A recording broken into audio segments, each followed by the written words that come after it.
everyone, 전어프입니다. 오늘은 뭔가 뒷배경이 좀 다르지 않나요? 제가 한국이 아니고 캐나다에 와 있는데요.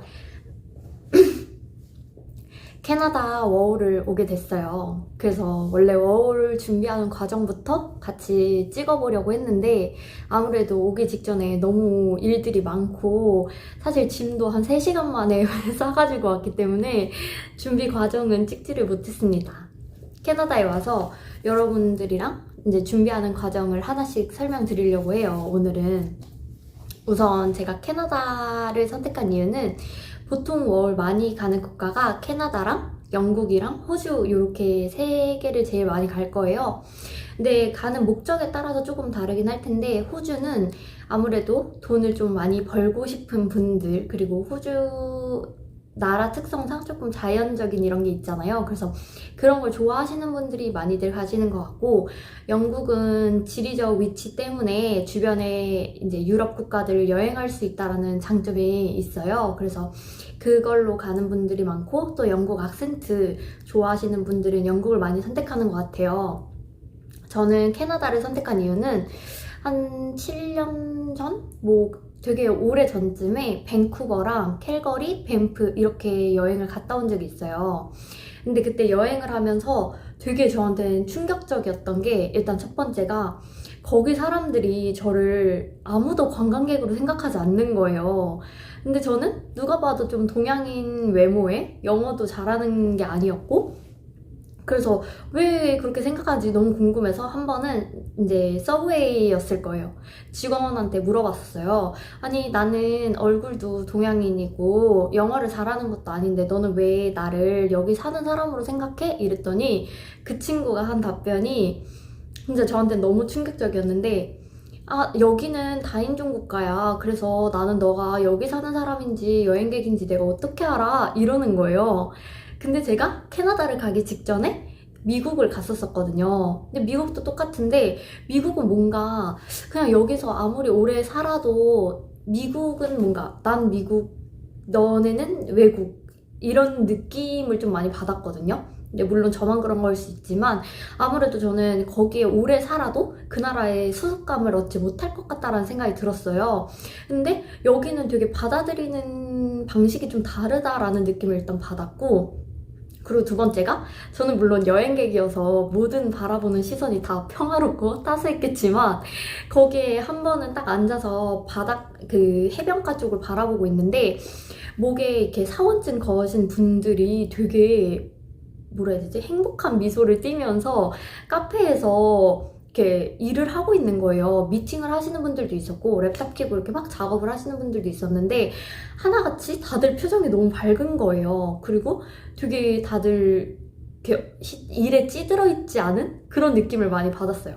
근데 마지막으로 또 여행을 하면서 이제 여러 사람들이랑 만나면서 대화를 나눴는데 다들 자기가 살고 있는 도시에 대한 자부심이 강하더라고요. 그래서 한 번은 밴쿠버에서 캘거리 넘어가는 터미널에서 버스 기다리시는 여성분이었는데 같이 이제 스몰톡을 하게 됐어요.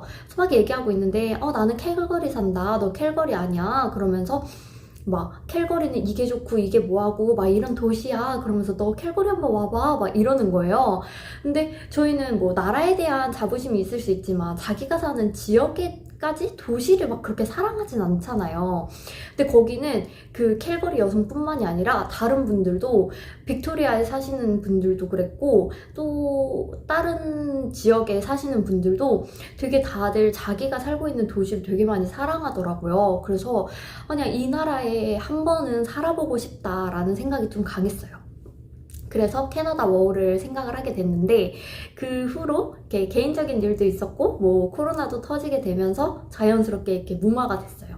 근데 2022년 겨울쯤 제 친구의 친구가 이제 제 친구가 다른 친구를 저한테 소개해줬는데 그 친구가 승무원 준비하는 친구였어요.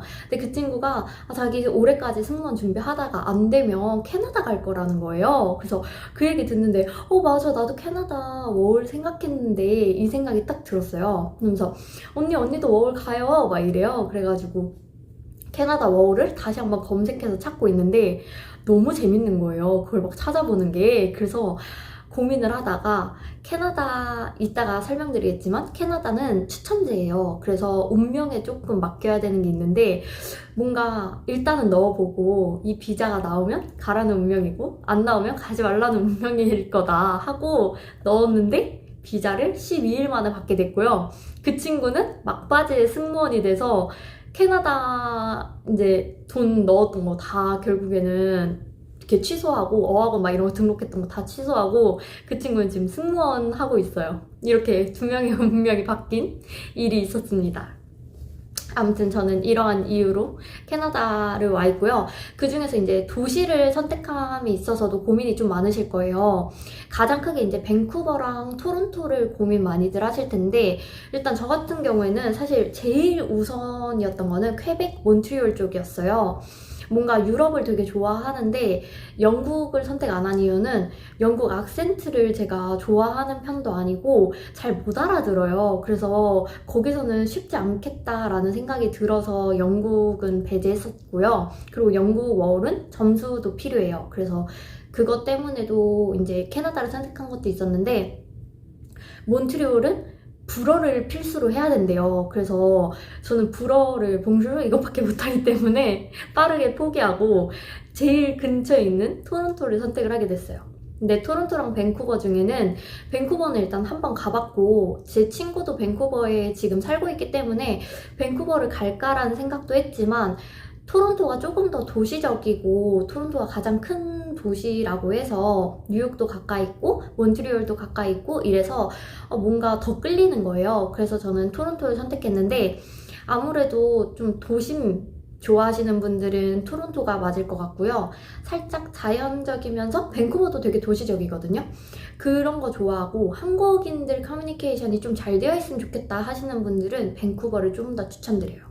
그리고 작은 소도시들 가시는 분들도 있는데 소도시 같은 경우에는 제가 지금 여기가 비수기예요. 2월달이. 그래서 비수기에 와서 직접 겪으면서 느낀 건데 소도시는 일자리가 잡혀 있거나 아니면 당장 일을 안 해도 되시거나 그리고 뭔가 좀 대도시에서 살아보고 넘어가시는 분들 아니고서는 처음부터 소도시 가는 거는 추천드리진 않는 것 같아요.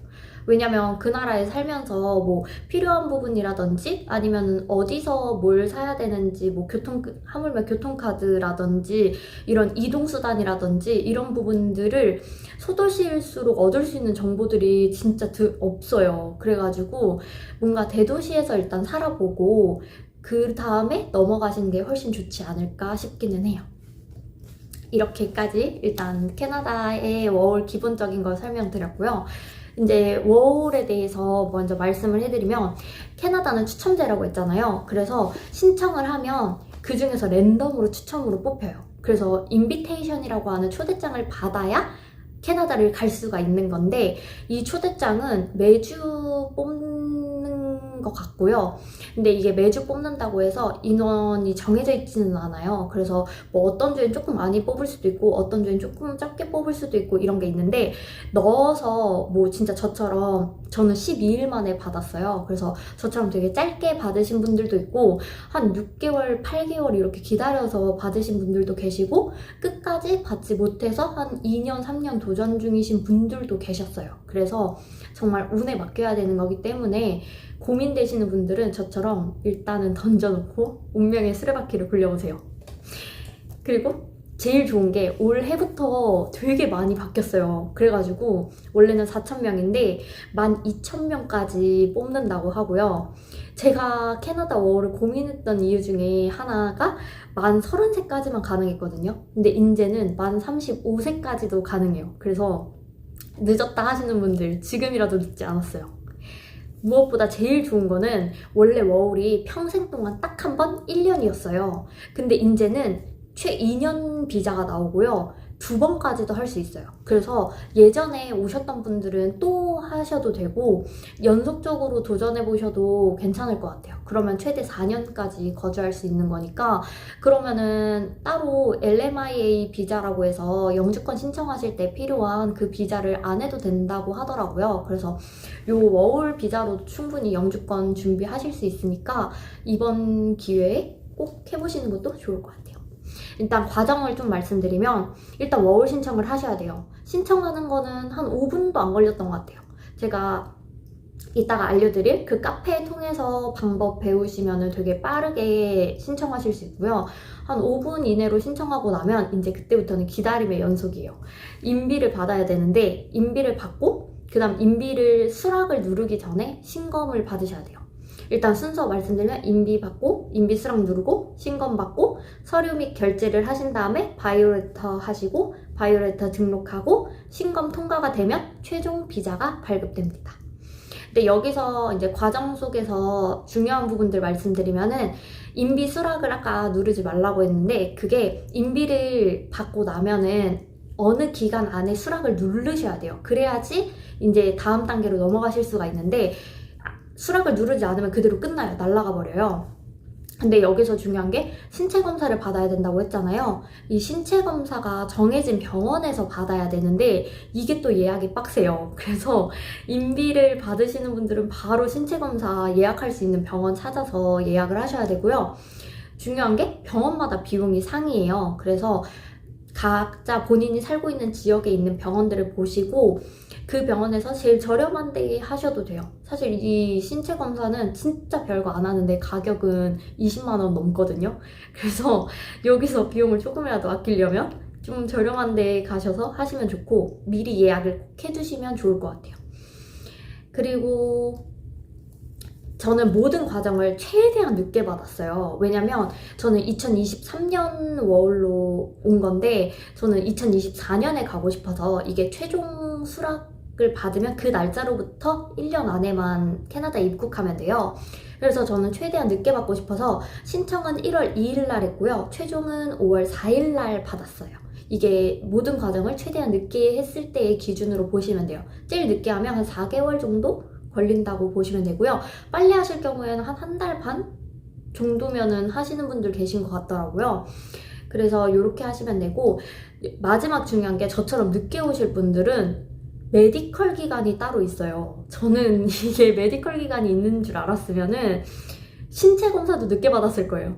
이 메디컬이라고 해서 신체 검사 받는 것도 1년 기간이에요. 그래가지고 최종 비자가는 5월 4일까지지만 메디컬은 1월 13일 날 만료되는 거라서 이 메디컬 안에도 입국을 해야 돼요. 그래서 저는 2월 13일 날 입국을 해야 되는 거더라고요. 그래가지고 이게 만약에 저는 메디컬이 2월 13일인데 최종이 5월 4일이라서 뭐 4월 10일 날 들어오고 싶다 하시면은 메디컬을 한 번 더 하셔야 돼요. 그러니까 20 얼마를 또 내야 된다는 얘기죠. 그래서 늦게 오실 분들은 신체 검사도 최대한 늦게 받으셔서 늦게 들어오시는 거를 추천드려요. 이제 여기까지 캐나다 딱 하기 전까지 모든 비용은 신체 검사를 받는 비용이랑 그 다음에 한 번에 이 홈페이지에서 결제하는 게 있는데 IC라고 해서 이게 160, 워크퍼밋 100, 그 다음에 바이오메트릭 85 해가지고 제가 할 때는 최종적으로 346달러 결제였어요. 근데 이게 매년 꾸준하게 조금씩 오르는 것 같더라고요. 올해는 아마 비용이 다를 거예요. 근데 총 들어간 비용은 일단 제가 봤을 때는 서울 삼육병원이 제일 저렴했어가지고 여기서 20만 3천 원으로 신체 검사를 받았고요. 그 346달러는 그때 당시에 환율로 34만 4,042원 이렇게 결제해서 총 한 54만 4천 원? 54만 7천 원? 요 정도예요. 그래서 이제 총 월 비자 받는 데까지는 한 55만 원 정도 든다라고 보시면 되고요. 일단은 여기까지가 비자를 받는 과정이에요. 그 다음에 이제 진짜 워홀 비자를 받으셔서 워홀을 오시는 분들을 위해서 준비 과정을 설명드리면, 오기 전에 하셔야 될 게 일단 당연히 비행기표는 끊으셔야 되고, 그 다음에 보험 가입을 꼭 해주셔야 돼요. 올 때 입국 심사 때 이 비자랑 보험 가입되어 있는지를 확인하거든요. 그래서 보험 가입을 해주셔야 되고, 그 다음에 환전도 하셔야 되고, 그 다음에 한국 이 통신사는 유지할 수가 없잖아요. 근데 한국 인증번호 받아야 되는 경우가 있어서 요거는 제일 저렴한 알뜰폰 요금제로 많이들 해오시더라고요. 그래서 요즘에 2심 되니까 2심 하시면 좀 더 편하실 것 같고, 유심이 되시는 분들은 유심 해오시면 되고, 요렇게 하면 한 9원 2,000원 정도 하고요. 그 다음에 레주메 뽑으셔야 되고, 휴대폰 개통, 캐나다 걸로 개통해 주셔야 되고, 그 다음 집 구하기, 요렇게가 있어요. 근데 하나씩 설명을 드리면은, 일단 비행기표 같은 경우에는 각 지역별로 가는 직항을 타고 오시는 게 제일 좋은데, 토론토 오시는 분에 한해서 말씀을 드리면 저 같은 경우에는 뉴욕을 거쳐오는 걸 좀 추천드려요. 제가 사실 뉴욕 여행을 하고 토론토를 들어온 거긴 한데, 그때 당시에 토론토까지 가는, 이제 저는 코로나 이전에 여행을 많이 다녔어가지고 오는 게 뭐 편도니까 뭐 한 100만 원 정도 하겠거니 그냥 이렇게 생각을 했어요. 근데 딱 이제 비자를 받고 비행기표를 보는데 편도로 제일 싼 게 280만 원인 거예요. 그래가지고 280만 원? 이거 갈 수 있나? 이 생각을 했어요. 근데 그러다가 제가 아시아나 마일리지가 있는데 요걸로 뉴욕 가는 비행기표가 있더라고요. 근데 그렇게 하게 되면 훨씬 저렴한 비용으로 할 수 있고, 그 절감된 비용으로 차라리 뉴욕 여행을 하자 이래가지고 뉴욕을 거쳐서 왔는데, 아무래도 뉴욕은 이제 뭐 요즘에 한국에서 죄송해요. 한국에서 에어프레미아라고 해가지고 중저가 비용으로 갈 수 있는 그런 항공사들도 있고, 직항으로 뚫려 있어서 있고, 조금 더 비행기 표가 저렴해요. 그래서 뉴욕을 거쳐서 뉴욕 여행도 잠깐 하시고 넘어오시는 것도 괜찮고, 또 추천드리는 이유 중에 하나는 뉴욕이 약간 캐나다가 토론토가 뉴욕의 미니 버전이라는 얘기를 많이 들었거든요. 근데 제가 뉴욕 여행을 한 11일 정도 했어요. 그래서 하고 나서 넘어와 보니까 무슨 말인지 알겠는 거예요. 근데 훨씬 더 깨끗하고 훨씬 더 안전하고 훨씬 더 뭔가 깔끔한 느낌이 많아서, 조금 뉴욕에서 하드 버전으로 이렇게 여행객으로서 적응하고 들어오면 토론토의 적응이 훨씬 빨라지는 것 같아요. 그래서 뉴욕 여행을 하고 넘어오시는 것도 나쁘지 않은 방법이다, 이렇게 추천드리고요.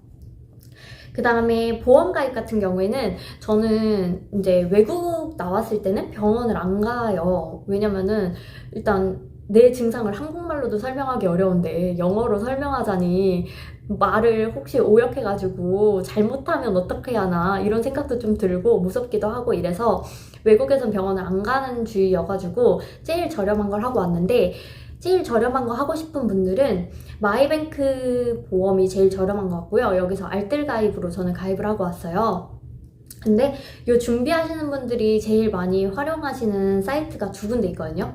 하나는 캐스모라고 다음 카페인데 캐나다 한국인 스토리 모임이라는 카페고요. 하나는 네이버 카페인데 캐나다 워홀 카페예요. 여기 캐나다 워홀 카페는 캐나다 오기 전에 준비 과정에서 좀 많이 활용하실 수 있고요. 캐스모는 이제 캐나다 본격적으로 들어오실 때, 그 다음에 캐나다에 살면서 조금 많은 정보를 얻을 수 있는 사이트인 것 같아요. 근데 여기 캐나다 워홀 카페 통해서 마이뱅크로 가입을 하시면은 이제 워홀자에 한해서 조금 더 저렴하게 가입이 가능하더라고요. 그래서 이걸로 가입하시는 걸 추천드리고, 환전 같은 경우에는 요즘에 꼭 많이들 해오시는 게, 요 세 가지는 만들어 오시는 거 추천드려요. 트래블 월렛이랑 트래블 로그랑 토스카드, 이렇게 세 가지는 다 만들어 오시는 게 낫고요. 이게 그때그때 환율로 즉석에서 환전할 수 있기 때문에 훨씬 유용한 것 같더라고요.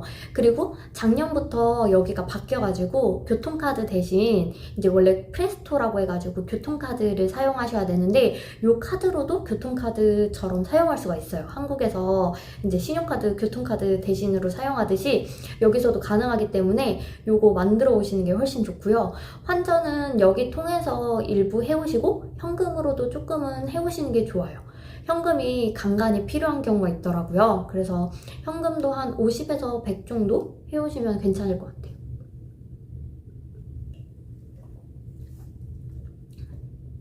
그리고 이심 같은 경우에는 한국에서 뭐 이렇게 요즘에 편의점이나 아니면 다이소 같은 데 이렇게 심 팔잖아요. 그거 산 다음에 제일 저렴한 거 해오시면 괜찮은데, 아는 분은 쿠팡에서 구매를 하셨대요. 근데 거기서 2,200원짜리로 하셨는데, 그런 식으로 한 1,000원, 2,000원대짜리 요금제로 제일 저렴한 걸로 해가지고 그냥 간간히 여기서 인증번호 받아야 될 거 있을 때 사용하시는 용도로 준비를 해주시면 좋고요. 그리고 레주메는 미리 한국에서 시간 날 때 하셔야 될 게 두 가지가 또 있어요. 레주메랑 그 스마트 서브라고 해가지고, 캐나다는 주류가 좀 엄격해요. 그래서 주류를 판매하는 업장에서 근무를 하실 경우에는, 요거 서버잡 같은 거 말씀하시는 건데, 하실 경우에는 요 자격증이 있어야 돼요. 근데 토론토는 스마트 서브라고 하고요. 밴쿠버는 또 다른 이름으로 자격증이거든요. 그래서 한국에서 시간 나실 때 미리 레주메를 작성해서 레주메를 뽑아 오시고, 그 다음에 스마트 서브도 준비해서 해오시면 좋아요.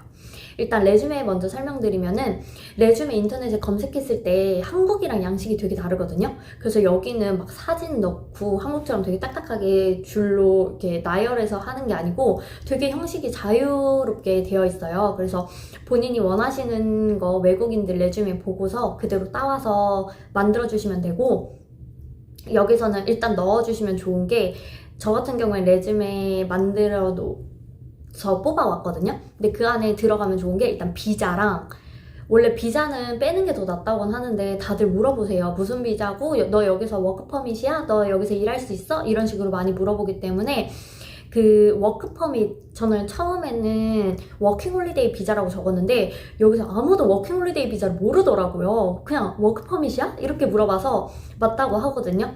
근데 그 처음에 비자 받을 때도 그 캐나다 입국 심사할 때도 워크퍼밋이냐고, 그래서 이거 보여드렸더니 워크퍼밋 맞네 이렇게 하셨어요. 그래서 거기다 워크퍼밋 적으신 다음에 가로치고 그 워킹홀리데이 비자 이렇게 해주시면 괜찮을 것 같고, 스마트 서브나 아니면은 밴쿠버에서 그 자격증 따시는 분들은 자격증 꼭 기재하셔서 나 이 자격증 있어서 여기서 바로 일할 수 있어 이렇게 해주시면 좋아요. 그리고 연락처를 적을 수 있는 공간은 미리 빈칸으로 띄워놓고 들어오셔서 연락처 번호 생기면 입력해서 만들어주시면 되고, 저는 원래는 100장 뽑아올라 했는데 그 캐리어에 자리가 없어가지고 한 40장 정도 뽑은 것 같거든요. 근데 넉넉하게 한 4, 50장 정도 뽑아오시는 걸 추천드리고요. 이 스마트 서브도 잠깐 설명드리면은, 스마트 서브 같은 경우에는 44.95불이에요. 그래서 한 45,000원 꼴인데, 이게 교육 과정은 한 2-3시간 정도 들어야 되는, 생각보다 짧지는 않아요.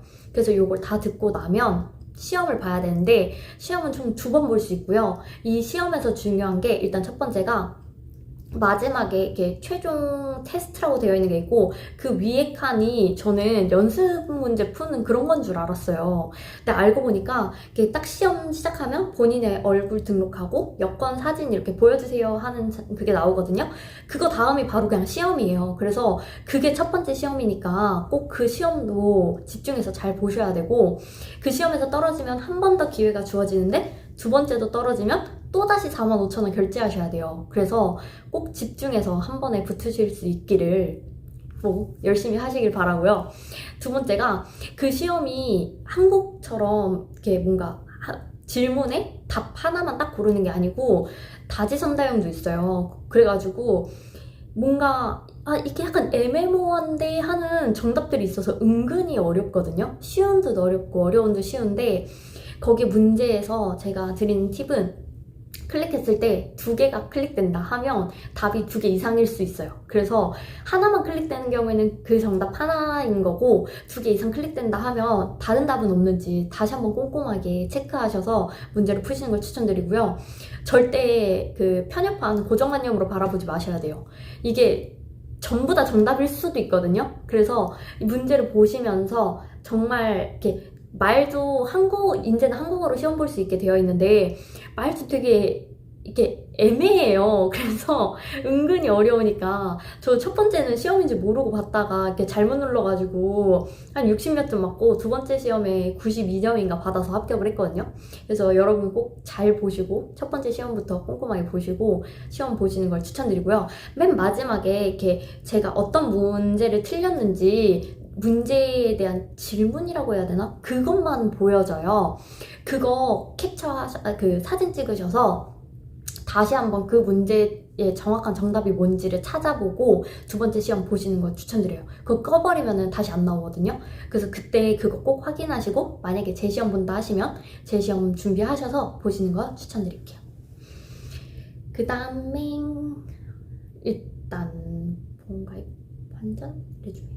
네. 휴대폰 개통 같은 경우에는 여기가 통신사가 이렇게 우리나라처럼 메이저 통신사가 있고 그 다음에 조금 저렴한 통신사가 있어요. 약간 알뜰 그 통신사 같은. 근데 제가 메이저 통신사 벨을 사용하고 있는데 이게 메이저라고 꼭 잘 터지고 그 알뜰이라고 꼭 안 터지는 게 아닌 것 같아요. 그래서 그냥 본인이 있는 위치에 따라서 잘 터지는 통신사가 있고 아닌 통신사가 있기 때문에 그냥 그때그때 이게 프로모션이 계속 바뀌거든요. 그래서 프로모션 보시고 본인이 봤을 때 제일 잘 맞는 걸로 가입하시면 괜찮을 것 같아요. 저 같은 경우에는 집에 이제 나중에 다음 영상에서는 집 구하는 방법에 대해 설명드릴 건데 저는 콘도에 살고 있는데 여기선 인터넷을 따로 설치 안 했어요. 그래서 핸드폰을 요금제로만 그냥 다 사용해야 돼가지고 벨에서 프로모션으로 100기가에 55불짜리가 나와가지고 그걸 가입했거든요. 근데 벨이 저희 집에서만 잘 안 터져요. 밖을 나가면 잘 터지는데 저희 집에서만 좀 잘 안 터져가지고 사용하는데 애를 먹고 있지만 아무튼 이 휴대폰 요금제도 아까 말씀드린 캐나다 워홀 카페에 들어가시면은 그 워홀 오시는 분들 묶어가지고 할 수 있는 그런 것도 있고요. 그리고 또 하나 벨 통신사 같은 메이저 요금제도 가입할 수 있는 그게 있어요. 그래서 거기서 하시면 한국인이랑 카톡 통해서 이렇게 질문 주고받으면서 가입 편하게 할 수 있으니까 한국에서 미리 하시면 괜찮을 것 같고요. 여기서 알려드리면 좋은 게 저는 요금제가 뭐 예를 들면은 오늘 날짜로 개통하면은 개통하는 날부터 한 달 단위 요금제가 나오는 줄 알았어요. 그래서 미리 개통을 안 했는데 알고 보니까 이게 개통을 해도 며칠 기간을 주고 그 다음부터는 빌데이트 날짜가 나와요. 그래서 그 날짜로부터 한 달 단위씩 이제 요금이 나오는 거고 그 날짜가 나온 날부터 전까지 사용한 거는 그때 사용한 거대로 요금이 따로 결제가 돼요. 그렇기 때문에 캐나다 오시기 전에 하루 이틀 전에 미리 개통하는 걸로 해서 번호 미리 받아놓고 입국하자마자 바로 사용할 수 있게 하시면 좋을 것 같아요. 그 다음 일단 짐 싸기에서 제가 지금 캐나다에 와 있는 지 딱 2주차 되는데요. 필수로 짐을 싸시면 좋을 게 이불, 잠옷, 베개, 프리스, 실내 슬리퍼, 화장품, 전기담요, 물티슈 이렇게는 필수 챙기면 좋을 것 같아요. 저는 이불 안 챙겨왔거든요. 근데 여기가 이불이 진짜 비싸요. 어느 정도 비싸냐면 뒤에 이 보이시나요? 이 이불? 이게 여기가 이렇게 털이 되어 있기는 하거든요. 근데 사실 진짜 보다시피 별로 안 두꺼워요. 이게 퀸 사이즈인데 지금 반 접어놓은 건데 두께감이 없는데 저게 그 텍스 빼고 15만 9천 원인가? 159불인가 그랬어요. 그래서 텍스까지 하면 이 이불이 거진 한 18만, 20만 원 돈 하는 이불이거든요. 너무 비싸잖아요. 한국에서는 솔직히 이 금액이면 진짜 푹신하고 따뜻하고 두꺼운 그런 이불이 등장하는데 그래서 이불 그 다이소에 압축팩 사용하시면 진짜 압축 잘 되거든요. 거기다가 꼭 이불이랑 그 다음에 그 패드 있잖아요. 패드, 매트리스 패드랑 그 다음에 이불 요 혹시 되면 요까지 해서 챙겨오시는 걸 추천드려요. 여기 패드만 한 5만 원 정도 해요. 그래서 너무 비싸기 때문에 꼭 챙겨오시는 걸 추천드리고요. 다리 쥐가 나네요. 그 다음에 잠옷도 진짜 비싸요. 여기가 약간 이렇게 뭔가 집에서 사용하는 이런 따뜻하게 하는 그런 것들이 좀 많이 비싼 것 같아요. 그래서 잠옷도 진짜 한국에서는 퀄리티 좋은 게 한 3만원? 5만원? 이렇게면 살 수 있는데 여기는 정말 이건 줘도 잘 안 입을 것 같은데 하는 그런 잠옷들이 4, 5만 원 해요, 일단. 그리고 조금 그냥 잠옷다운 잠옷 사려고 하면 7, 8만 원 막 이러거든요.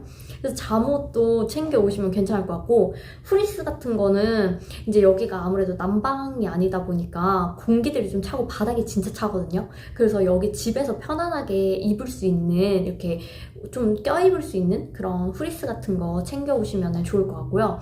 슬리퍼는 다이소에서 요즘에 예쁜 거 많잖아요. 저 다이소에서 이거 사왔는데 이거 진짜 잘 사용하고 있거든요. 여기서는 이 슬리퍼가 한 10,000원 넘고 막 이러니까 다이소에서 5,000원, 3,000원짜리 사서 오시면 좋을 것 같아요. 그리고 바깥에 돌아다닐 때 신을 수 있는 그런 슬리퍼도 나쁘지 않고, 그리고 화장품은 여기가 기본 이렇게 케어 제품들은 저렴한 게 많거든요. 근데 화장품 같은 경우에는 좀 저렴하지 않은 편인 것 같아요. 그리고 본인한테 맞는 것도 따로 있고 하니까 화장품 챙겨오시면 괜찮을 것 같고, 전기 담요는 요즘에 전기 담요가 나왔어요. 근데 전기요보다 훨씬 더 부피를 적게 차지하고 전기 담요도 충분히 따뜻하더라고요. 그래서 전기 담요도 싸우시면 괜찮을 것 같고, 물티슈는 여기에 물티슈가 많지 않아요. 그래서 한국은 100매에 1,000원 이렇게 엄청 싸잖아요. 근데 여기는 일단 물티슈도 팔기는 파는데 잘 보이지 않고, 물론 더 도톰하고 좋겠지만 60매에 한 4,000원, 5,000원 막 이 정도 하니까 그냥 100매짜리 한 3팩? 이렇게 두세 팩 챙겨오시면 좋을 것 같아요. 그리고 생각보다 안 챙겨도 되는 게 주방용품이랑 생활용품.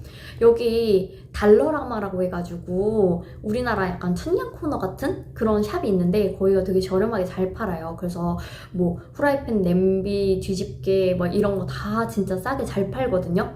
그래서 그런 건 따로 안 챙겨줘도 될 것 같고, 사실 뭐 샴푸, 린스 이런 것도 여기 꽤 저렴하고 괜찮아요. 그래서 그런 거 부피 차지 많이 하니까 바디워시 이런 거 따로 안 챙기셔도 좋을 것 같아요. 근데 다이소에서 그 1,000원짜리 칼이 있잖아요. 이만한 거, 그 주방용. 그 칼은 챙겨오시면 괜찮을 것 같아요. 여기서 가위는 싼데 칼은 별로 없을 뿐더러 일단 제일 싼 거 산 게 한 4,000 얼마예요. 요만한 거. 그 과도칼 같이 생긴 거. 그래서 다이소에서 1,000원, 2,000원 하니까 칼은 하나 같이 챙겨오시면 나쁘지 않을 것 같아요. 그리고 세제, 뭐 섬유유연제 이런 것도 따로 안 챙기셔도 되고 여기 와서 사셔도 가격 차이 별로 안 나요. 그리고 훨씬 더 대용량으로 이렇게 사실 수 있어서 그런 게 괜찮을 것 같고, 그리고 개인적으로는 그 물을 자주 드시는 분들, 집에서 물 많이 드시는 분들은 그 여기 브리타 필터 정수기가 유명하더라고요. 그거를 많이들 사시는데, 물 많이 드시는 분들은 추천드리는데 자기는 물 별로 안 먹는다, 본인은 물 별로 안 먹는다 하시는 분들은 그냥 여기 샤퍼스 같은 그런 마트에서도 물 그 500ml짜리 한 열 몇 개? 20개? 이거에 한 4,000원? 이렇게면 살 수 있거든요? 5,000원? 물이 되게 싸서 그냥 그거를 차라리 사가지고 드시는 게 훨씬 나으실 것 같아요. 그리고 밥솥. 저는 맨 처음에 여기서 밥솥 꼭 사려고 했거든요. 근데 밥솥이 너무 비싼 거예요. 그냥 다들 일단 중고로 기본 한 50불부터 시작을 하고 막 이렇게 한국 밥솥 쿠쿠 이런 거 살려고 그러면 100불 막 이래가지고 너무 비싸니까 어떡하지 했는데 냄비밥 해드세요, 여러분. 그냥 냄비 있잖아요. 냄비에 뚜껑만 있으면 되거든요. 거기다가 이렇게 죽 끓이듯이 물 넣고 밥 넣고 그대로 뚜껑 덮어서 뜨거운 물, 가장 센 불에 물이 끓을 정도로만 하신 다음에 물이 뭔가 뽀글뽀글뽀글 올라올 때 완전 약불로 낮춰서 그대로 15분 정도 뜸들이고 중간에 뚜껑 열어서 막 섞어도 돼요. 그래서 그렇게 하시면 냄비밥 진짜 쉽게 할 수 있거든요. 밥솥은 진짜 안 사셔도 될 것 같아요. 그래서 이렇게 여러분 꼭 짐 싸셔야 될 때 필요한 거랑 그다음에 안 챙겨도 될 거, 이런 거 말씀드렸는데요. 겉옷 같은 거는 좀 챙기시면 좋을 것 같고, 밖 안에 입는 옷들 있잖아요. 그런 옷은 여기 와서 사도 괜찮을 것 같아요. 꽤 옷들이 예쁜 게 많더라고요. 그리고 가격대도 그렇게 비싼 편은 아니고 이래서 여기 오셔서 구매하셔도 나쁘지 않으니까 겉옷 위주로 좀 챙기시면 좋을 것 같아요. 그리고 준비하는 짐 싸기 과정에서 또 하나 알려드릴 꿀팁은 캐스모랑 이 캐나다 워홀 카페에 보면은 거기에 중고장터들이 있어요. 그래서 그 중고장터에 한국 들어오시는 분들 아니면은 뭐 다른 데로 이사 가시는 분들이 되게 저렴하게 많이 올리거든요.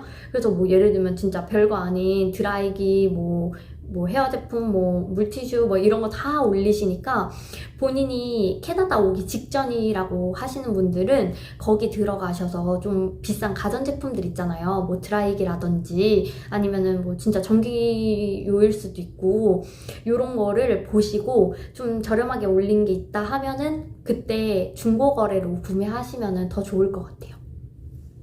그리고 혹시나 본인이 이제 개인 저처럼 콘도 이런 데로 오실 거다 하시면은 다이소에서 정리함 같은 거 되게 싸게 파니까 그런 것도 한두 개 같이 챙겨 오셔도 나쁘지 않을 것 같아요.